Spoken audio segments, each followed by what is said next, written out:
আসসালামু আলাইকুম প্রিয় দর্শক। আজকে আমরা তরল জৈব সার, যেটা জীবাণু সার নামে পরিচিত, এটা তৈরি করতে যাচ্ছি। এটার জন্য আমরা প্রথমে একটি ১০০ লিটার ড্রাম নিয়েছি।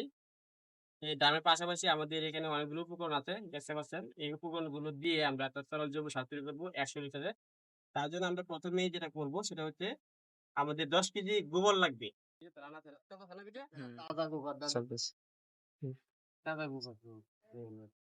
এখন আমরা দিব গরুর ৫ লিটার চেনা, এটা গুড় চানা বলে।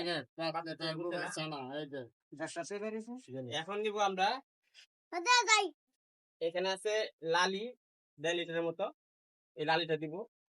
১ কেজি বেসন, এই বেসনটা দিব আমরা ১ কেজি পরিমাণ।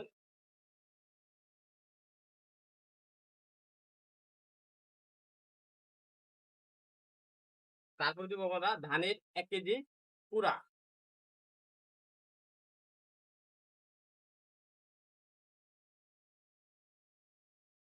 এরপর দিব আমরা সরিষার খোল যেটা আছে, এটা ১ কেজি পরিমাণ দিব।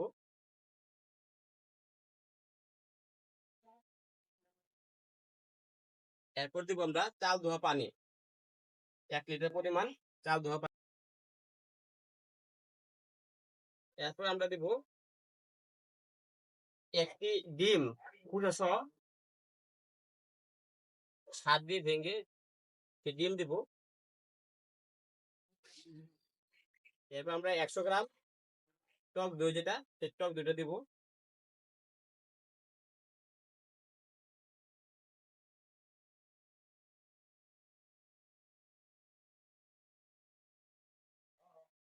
এরপর আমরা পুকুরের ১০ লিটার পানি,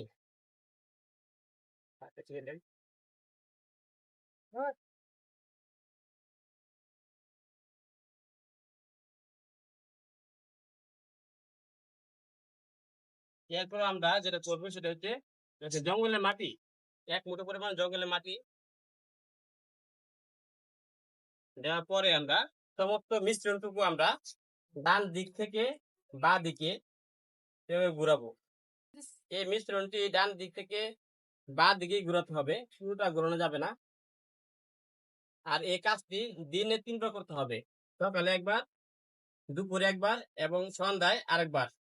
এভাবে দিনে ৩ বার করে ৫ দিন এটাকে একটি চট বা ছালার বস্তা দিয়ে ঢেকে রাখতে হবে। ঢাকার ৫ থেকে ৬ দিন পর এই তরল জৈব সারটি ব্যবহার উপযোগী হবে এবং ১২ দিনের মধ্যে ব্যবহার করে শেষ করতে হবে। আর এটা ব্যবহার করার জন্য প্রতি ১ লিটার তরল জৈব সারের সাথে আমরা আরো ৬ কেজি পানি মিশিয়ে তারপর জমিতে ছিটিয়ে দিব, অথবা যদি আমরা সবজি বলি, সবজির চারপাশে ছিটিয়ে দিতে পারবো। এই ছিল আমাদের সকল জৈব সারের প্রণালী। আশা করি আপনারা সবাই বুঝতে পেরেছেন এবং কিভাবে করতে হয় তা দেখেছেন। এটি একটি উৎকৃষ্ট মানের তরল জৈব সার। ভিডিওটি দেখার জন্য সবাইকে ধন্যবাদ। ধন্যবাদ।